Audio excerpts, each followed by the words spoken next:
Hi guys, it's me again. I am back. This will be my second video I post to YouTube. And no, not all my videos are going to be concerning, you know, serious situations or current events or political affairs or whatever. But this is video number 2. And in this video, I was just going to express my beliefs about the death penalty and capital punishment. I would just first off like to say I do live in Idaho. I've lived in Idaho for over a decade, ever since I was a young girl.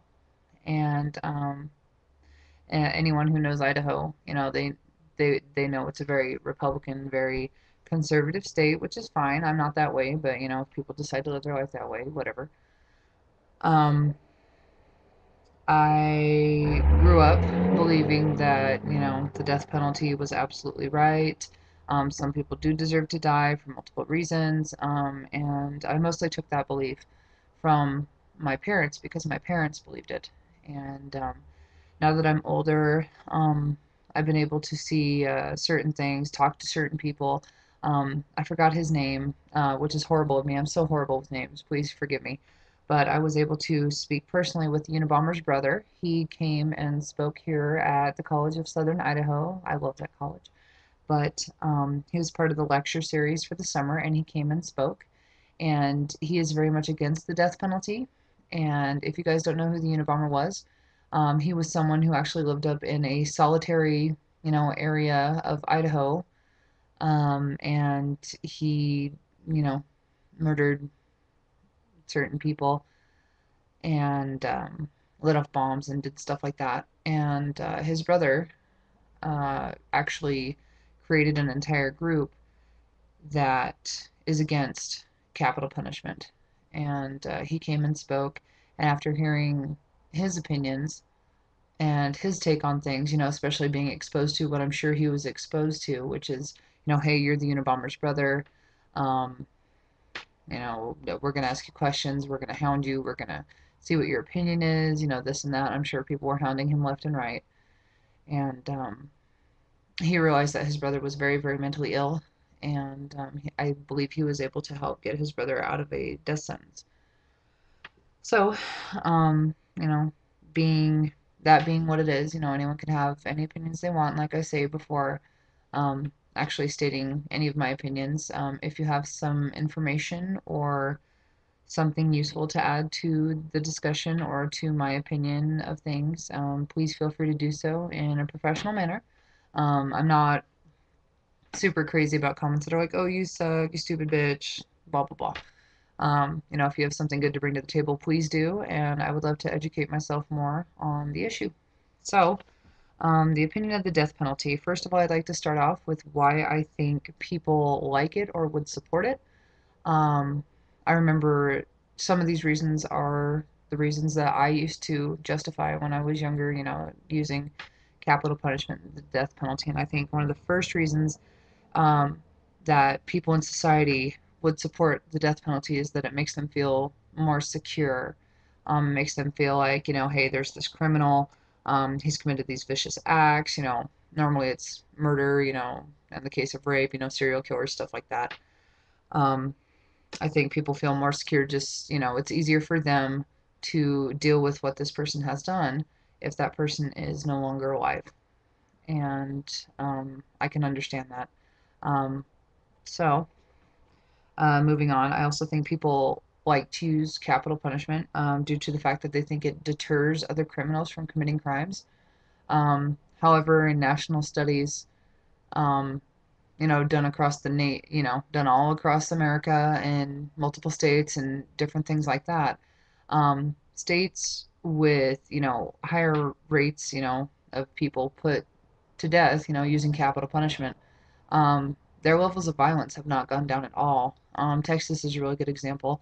And I don't know exactly what the statistics are, the numbers, but, please feel free to look it up. And you can actually see that deterrent truly doesn't work because I think when someone gets mentally to the point to where they're going to commit murder, they don't really give a shit about what society thinks. So having someone else killed for the same crime is really not going to affect them because they've obviously taken, everything that, you know, all their cares about, what society thinks, they've obviously tossed them out the window in order to accomplish their goal, however messed up it may be.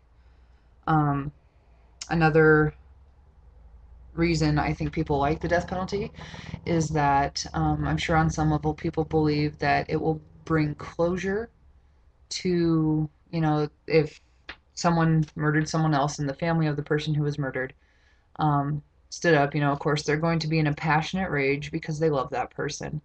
Um, and if they stand up and say, I want this person dead, it'll make me feel better. I think people kind of use it as, a way to escape or try to escape the pain of losing a loved one in such a vicious manner.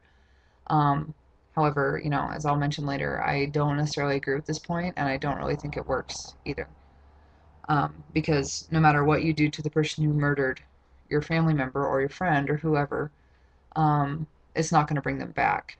So, you know, committing the same crime towards them that was committed towards your loved one, I don't think really does any good. Um, and also, I think people get, very, I guess you could say, some people can get a very patriotic, they feel as if justice has been done. And this person has been killed, the world is right. And I hate to say it, but, there are multiple criminals. There are multiple criminals committing multiple murders, probably as I speak. And not to say that we can't stop it, but it just seems like the more and more violent people get, I mean, there are certain things that we can prevent to make it so people are less prone to be violent, but, our society and our government haven't decided to take those steps. So it's not surprising that, our level of violence and, things like rape and suicide and things like that are going up yearly. And it seems that justice is not being done because something that is just, normally causes other just things to happen. That's what I believe, personal belief. But um, I'd like to make my little case of why people should not support the death penalty. And if you choose to, at the end of the day, it is your life. By no means would I judge you. If you're a cool person, I'd always hang out with you. But this is my belief. I've always had a belief that, and people can call it communism, fascism, whatever. Most of the people who say stuff like that don't really understand, what they're talking about.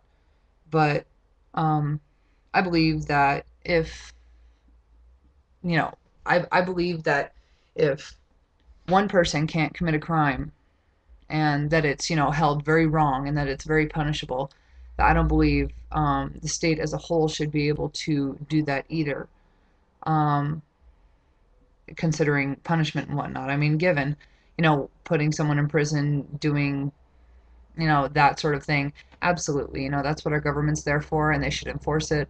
And, money should be put into it to research how to prevent certain things so it doesn't end up costing us more in the future. But I think with something as permanent as death, I don't think, you know, of course, in a case of war, it's a totally different story. But I don't think the state should be able to dictate whether or not someone can live due to, a certain amount of crimes that they've done. And I'll explain that a little bit more later on as well. Um, Another thing I believe it provides, if you decide to turn on your TV, even to the free channels, which is what we have because we're poor. But if if you turn on your TV nowadays, you see news all the time. And it's not like the trustworthy news you could watch back in the day, like back when my grandparents were a little younger. And you could just trust that they would report certain things to you. And, there was some bad stuff, but there was some good stuff. Now you turn on the news and it's all tragedy and it's all sensationalized. And I think it's more of a marketing thing than the actual truth about what happens.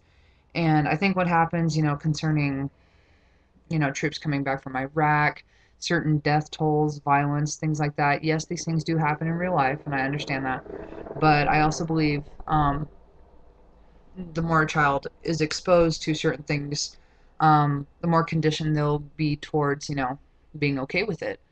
And if someone were to, get on the TV and say, oh, this person was convicted and killed, and then later, they found evidence to prove that this person was innocent. And then what does the state have to do? The state can't take back killing someone. The state, might give money to the family if they're lucky. But they just sit there and say sorry. I mean, you know, uh, people aren't the only things that make mistakes. The government makes mistakes all the time. And if we are going to sit there and condemn murderers, then do we not also need to punish people in the government who made convictions that were incorrect? I mean, it's the committing of the same crime, just in a group. So it doesn't seem, very fair. And this whole time, our kids are watching it.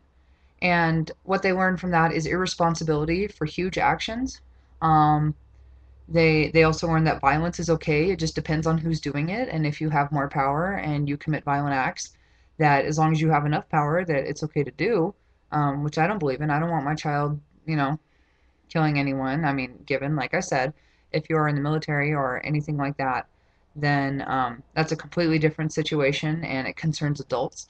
But concerning kids, I think that that is an incorrect, way to expose them to the world. And another thing that I believe would be a better punishment than death. Um, I've read quite a few stories in my life. I haven't read a lot. There are a lot of people by far, who have been exposed to a lot more than I have. I had a very abusive mother when I was younger. I had a very weird, very bad childhood, but there are people out there who have had much worse.